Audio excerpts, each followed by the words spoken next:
Hey everybody, it's the interview queen Alicia Atout here, and it is my absolute pleasure to welcome you all to my interview with the legendary Steve Vai. Hello. Hello, how you doing, Alicia? Nice to be here. I'm doing really well. How are you doing today? Great. If anything gets any better, I'm gonna just explode. Well, it's such a pleasure to have you on the show. So just thank you so much for taking the time. Thank you.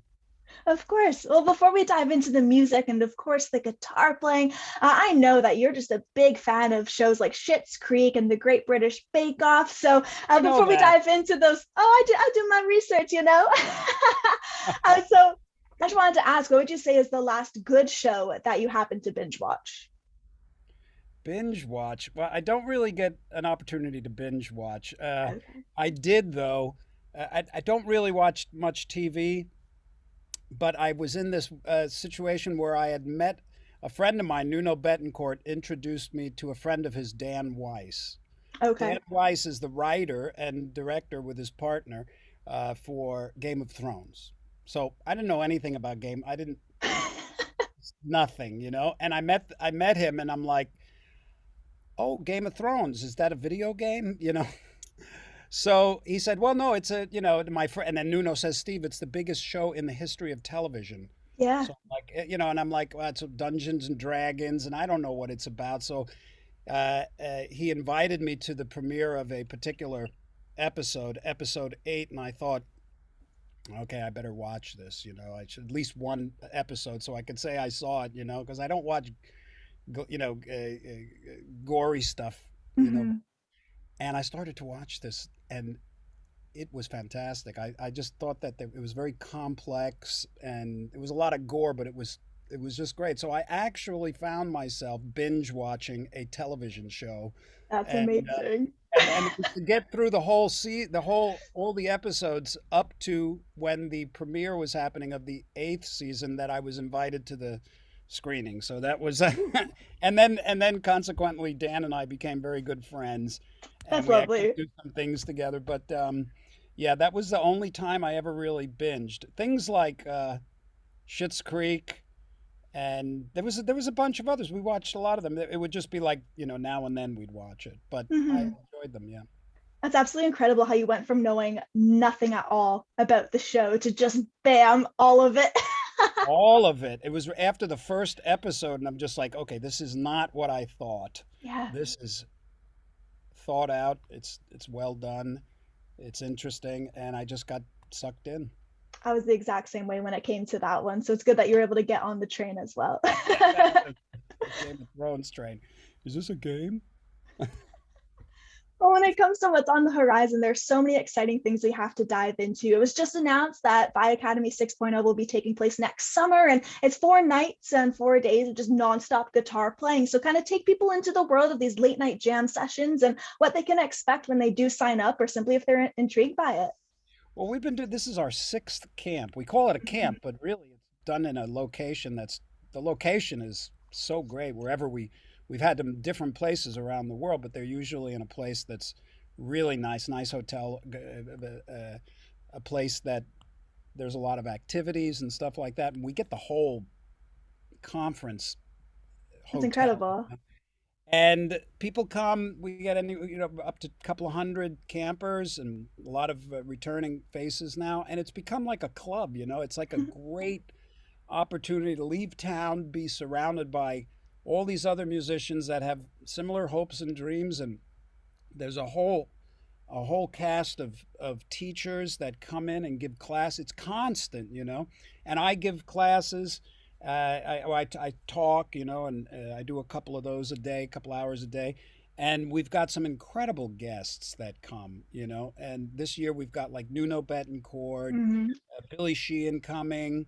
Um, we had to move it, so we're still waiting on a couple of confirmations.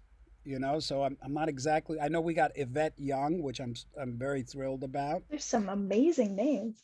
Yeah, but the cool thing for me about the camp is the jams at night. I have this policy that I jam with every single camper, and if they want, and it's really You okay. won't force them to jam.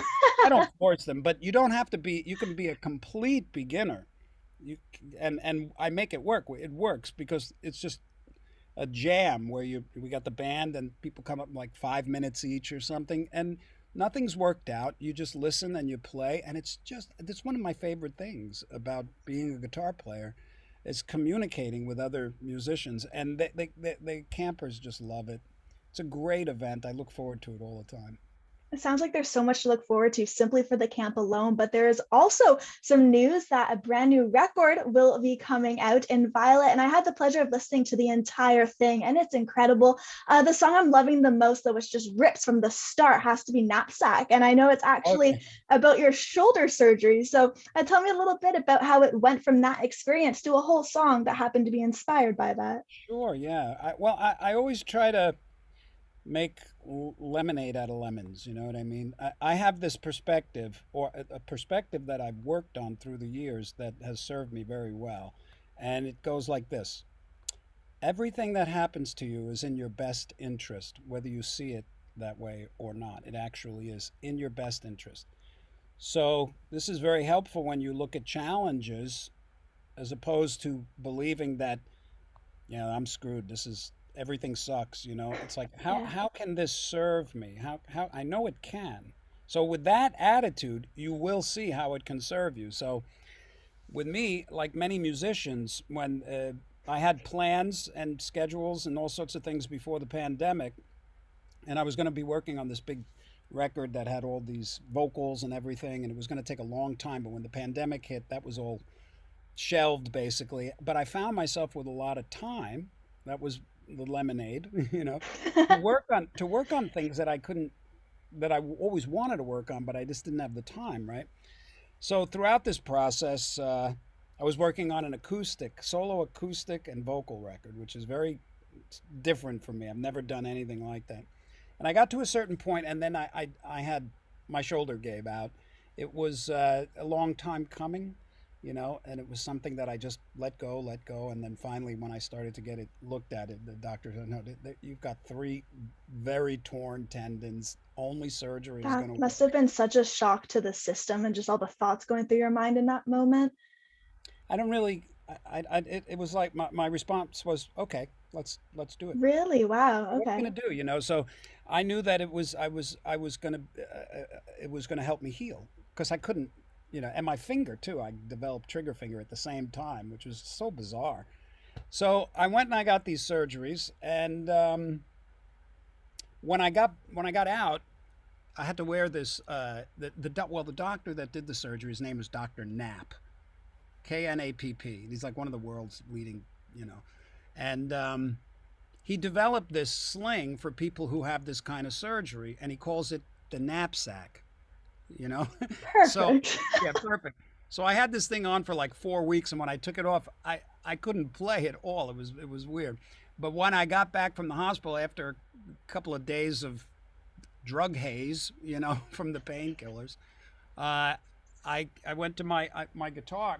I was in the studio, and this guitar came from Hoshino, which is Ibanez, which is the company, and it was the first black Pia, which is Well, my signature guitar. mhm. So I got this guitar, and I'm sitting there. I'm sorry. Hang on. That's fine.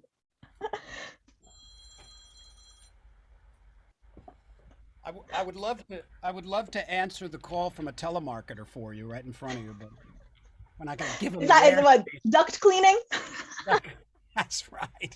You're being followed by the IRS. Anyway, so I got this guitar, and I was sitting there, and I only had one hand, and I was frustrated because it was so beautiful, and I wanted to play it. So I'm just doing this, and I'm like, well, I can play a little bit. I can play. And then the idea, you know what? I'm going to record a song like this. So that Wow. was the lemonade out of the lemons. That's wonderful. Just listening to you speak now, I imagine if that news got dropped on somebody, especially who performs and plays for a living, they would immediately be kind of shattered. But you just went right through with it and you thought, you know what? Lemonade time. I think that's amazing. Well, let me ask you this. After they felt shattered, what would they do? It's true. They would Yeah, have to make decisions. of course. So I just cut to the chase. Well, just speaking to albums, I wanted to show you something. As this originally, I'm sorry. that's fine. And when they It's ask just so you, funny. whenever you're asked what is the secret of manifesting, it's not being interrupted. That's amazing. I'm sorry, Alicia. Don't be, please don't be. What I was going to say, just speaking to records, my dad actually gave me something years ago, but I had to show this to you. It's Ah, the very first run of Flexable, and I just had to flex it, knowing that you'd be on the show. I have everything original on the inside, the booklets, everything. really? Um, Oh my God. yeah. Oh, I've been spinning that one like crazy. Even in preparation for the interview, I'm like, I gotta pull this baby out once again. My God. Well, if you've listened to Flexible and you listen to Inviolate, the new record, you can see there's two different guys made that. It's amazing just to see. Of course, there's going to be growth in every musician's career, but just seeing all the different new nuances and tones fit the guitars and everything, it's just so cool to see. Yeah, it's a fun occupation. I get Something to I I, get I get to unmine guitar sounds. It's really great. Something I came across is apparently when you played guitar as a kid, you turned the amp up to 11. The neighbors would complain a lot, and then your father would tell them just to shut the hell up. So having that kind of support from the start, did it affirm that this was supposed to be what you were doing, just kind of from the jump? Well, I was fortunate in that I did have that support. My parents were the kind of people that thought, I don't know what this kid's interests are. I can't tell him what he should do in Mhm. life. So they nurtured all of our interests, which was very wise because that makes you a happy person when you're able to follow your interests. And whether they did that or not is hard to tell if I would have, how it would have affected my career, if it would have affected it or not. But as far as I could tell, yeah, yeah, the support was really helpful. They, my father drove me to guitar lessons and gave me the $5 I needed for lessons, and I was taking 2, 3 lessons a week, different teachers all over town. Wow. And yeah, he was very supportive. I'm glad that he got to see, both my parents got to see the peak of my accomplishments, basically. It's amazing that they supported you from the start. And I know that over the years, you've performed with so many legendary musicians who also have not only been inspiration for you, but support as well. And one of my favorite minds and artists in music is Frank Zappa. I know you were only 18 when you originally connected with him, but you were also kind of enamored at the same time. So, how was it being intimidated yet so fascinated when originally kind of working with him and figuring one another out? Well, it was kind of surreal in that I was a huge fan, and next thing you know, I'm in Frank's studio and I'm recording, and Frank was such an ominous presence. I mean, and a lot of that's it's in my mind because I revered him. So I always felt, I'll be honest with you, I always felt a little intimidated and awkward because he was Frank Zappa, and it would still be, it continued to be incredible to me to even just see him in the same room, more or less be on stage every now and then. I go, what's going on here? There's Frank Zappa, and or I'd watch him walk across the studio, or I'd just be sitting and listening to him talking, and I'd be like, I'm sitting here talking to Frank. I know You it's can kind of a imagine. crazy thing, but I was 20 years old, Of and course. but when it and if there was any like a little bit of a difficulty in responding because I was intimidated or nervous to anything. You don't want to piss somebody off. You don't want to disagree. That's the mentality I had at the time. So I was kind of always, but when it came time to delivering on the guitar, I was like, Easy. you watch. I am not intimidated one bit, because I got this, and that was what it took to be a Zappa musician. You couldn't be intimidated that way. Mhm. You had to be bulletproof. Did it kind of start to blow your mind when that friendship started forming, yet alone when songs were coming about and ideas for like Stevie's spanking and whatnot? Well, you never assume that you're developing a friendship with Frank. You know what I mean? That if you worked for him and you were in the band, there was a line there.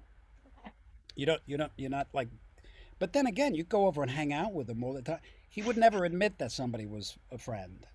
You know what I mean? Well, Yeah. I shouldn't say that. Of course he has. But I know people who were Frank's friend. But what was the question again? Oh, and then okay, yeah. Well, Frank was always creative, and he was always making. He wanted to make himself laugh and everybody else around him. So, like when he wrote Stevie's Spanking, it was he's like a reporter. You know, he listens and he watches, and then he writes stories. You know, he writes stories and music. And I told him a story that had happened when I was 20, and you know, it was my first time on tour. The way it came out in the song was not real. It was not what happened. You know, it was kind of like college kids or something. Yeah. But yeah, nothing was sacred. Nothing was hidden, or you know, you got to be careful what you say because he'll write a song about it if it's interesting enough. It's funny when just hearing you say that out loud, because from what you've heard and reading his biography and whatnot, that seems like such a Zappa-esque thing for him to do. So just hearing it come straight from you, who obviously I could spent many, tell you, many years with him. yeah, I could tell you stories. Frank was just, yeah, he was the best. That's incredible. Well, the last thing that I wanted to ask you about today, back in high school, you were in a band called Rage, but you also were awarded class musician. So, just kind of going forward to now, what's one award title you would give yourself in this very moment? An award title, Yes. non-extraordinary. That's the opposite of what people would want to crown you. Yeah, I think that I'm pretty average. Oh, okay. Well, As that's I mean, being just as very my humble. well, I mean, like you know, as like there's a guy, let's go talk to him, and you know, I'm pretty level, pretty average. So an award though, I don't know. I don't know. Quirkiest. Quirkiest. Okay. Yeah, Is I there? am probably the quirkiest guitar player I know. I love I that. think it's a Well, strength. well, Steve, I want to say thank you so, so much for coming on here, for sharing your stories, for talking about the forthcoming record release. I know I mentioned it before we started filming, but it means so much to have you on. So thank you very much for Thank taking you the very time. much. Thank you, Alicia, and good luck with the show. Thank you so much. To everybody watching, this has been the incredible Steve Vai. Be sure to check out aliciatoot.com for plenty more exclusive interviews and features, and we'll see you all next time. Bye, everybody.